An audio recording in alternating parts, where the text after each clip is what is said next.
Bonjour à tous et bienvenue dans notre histoire. Aujourd'hui on change un peu de décor parce que je vais vous parler d'une histoire assez différente de d'habitude. Aujourd'hui je vais vous parler du chiffrement. Mais vous allez me dire le chiffrement de quoi? Le chiffrement de messages, de données, d'informations, etc. Je vais commencer par vous introduire certaines notions comme la stéganographie, qui est l'art de cacher un message dans un autre message.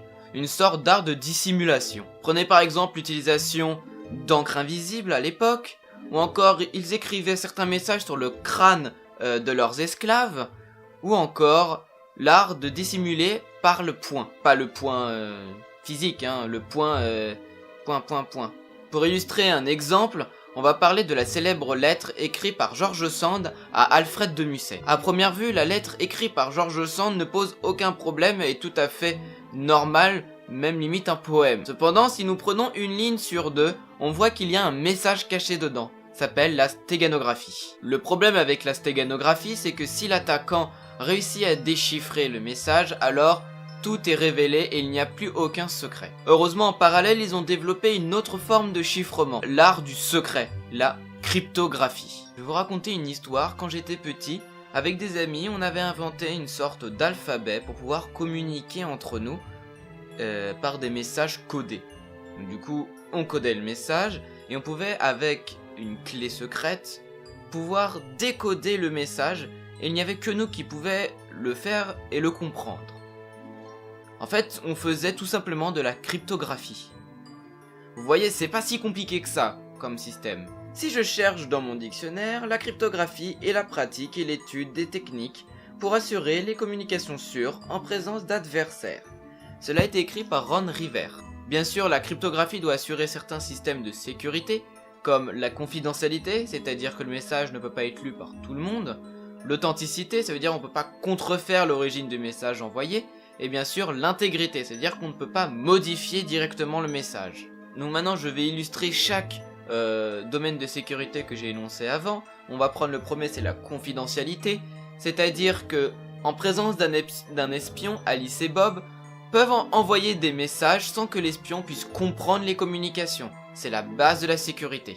Le second est l'authenticité. Par exemple, si un espion vous demande une rançon de 1000 € ou de quoi en se faisant passer pour quelqu'un d'autre. Une usurpation d'identité par exemple, pour Bob. Et Alice se demande si, c'est bien Bob qui lui envoie ce message et pas une autre personne. C'est l'authenticité d'un message. Et pour finir, l'intégrité du message. C'est-à-dire savoir si le message a été préalablement modifié, qu'il soit intentionnel ou non intentionnel. Donc là, vous pensez tous aux hackers, aux hacks de différents systèmes de données, comme par exemple le FBI ou alors Wikileaks avec Edward Snowden, et bien d'autres idées que vous avez sur la cryptographie et le hacking. Bien sûr, on n'est pas tous comme ça. Informatique. Maintenant, je vais vous parler des différents chiffrements qu'il y a eu durant l'histoire. Et oui, vous pensez qu'il y a que 20 ans qu'on a créé la cryptographie pour avoir la sécurité des données? Non. Et non, ça fait plusieurs siècles qu'il a été créé. L'un des premiers chiffrements qu'il y a eu dans l'histoire, c'est juste une transposition du message. Dire qu'on prenait un message et on changeait les places, comme un anagramme. On va prendre comme exemple le mot message. Si on prend le mot message et qu'on le transpose, on peut donner un mot complètement aléatoire et qui ne veut strictement rien dire. Le deuxième chiffrement un peu plus élaboré qu'on retrouve dans l'histoire, c'est la citale. À peu près 400 ans avant Jésus-Christ pour vous dire. C'était durant Sparte. Ils utilisaient la citale qui est en fait une espèce de ruban de cuir qui était enroulé autour d'un bâton de bois.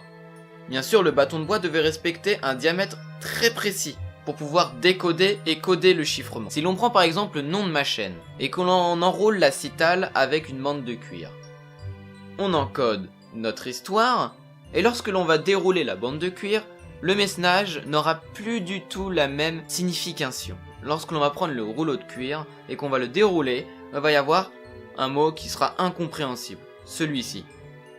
De ce qui est du fonctionnement de la citale, en fait, le rodin de bois possède un diamètre, qu'il soit de 2, 3, 4, 5 cm de diamètre. Ce diamètre est très important pour le code et le déchiffrement bien sûr. Quand j'ai pris notre histoire, on va pouvoir le décoder en faisant des blocs de 3, 4, 5 selon le diamètre du bâton. À partir de là, on va prendre les premiers de chaque bloc, les deuxièmes, les troisièmes, etc. jusqu'à avoir le message en entier. Et là, on aura pu décoder la citale, sans bien sûr la voir. Voilà, j'espère que cette vidéo vous aura plu. Si c'est le cas, n'hésitez pas à vous abonner ou alors à mettre un pouce bleu. N'hésitez pas non plus à réagir dans les commentaires ou alors sur mon Twitter qui s'affiche. Et on se retrouve pour la suite de la cryptographie dans une prochaine vidéo.